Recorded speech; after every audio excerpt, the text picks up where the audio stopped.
The Global Partnership for Education is the broadest multilateral organization focusing on education around the world because it consists of donor countries, developing countries, civil society, international organizations, the private sector, and the teaching profession. I think there's no question that there is much to celebrate in education. In 2000, the year 2000, it was estimated that there were more than 100 million children who have never, ever had an opportunity to go to school. Even with population growth, that number has come down dramatically. The latest numbers are estimated to be about 60 million children who haven't gone to school.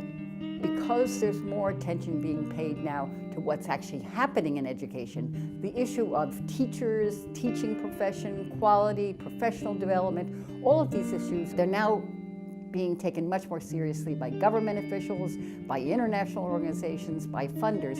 I think that's a good sign.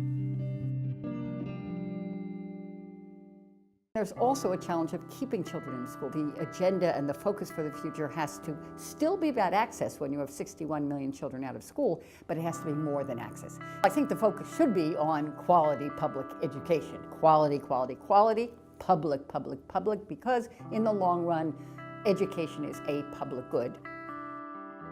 There are actually many countries that will meet the Millennium Development Goal 2. It's the goal about access and completion of primary school. But there are many countries that will not meet that goal. The majority of out-of-school children are in conflict-affected countries, or they live in rural areas, or they're the most marginalized communities. So much of the future of every one of these poor countries rests really in the hands of good teachers. The reduction of investment in education is falling particularly hard on women.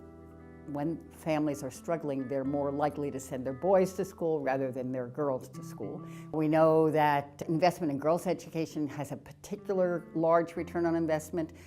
That girl is likely to be a healthier woman. Her children are less likely to die before the age of 5. Her household income is more likely to be stable. I worry about post-2015. It's a broader agenda. It's looking at the whole system, increasing attention to early childhood development, more attention to secondary education. Obviously, tertiary education is important, and it's looking at the system working for the students, working for the teachers, working for the administrators.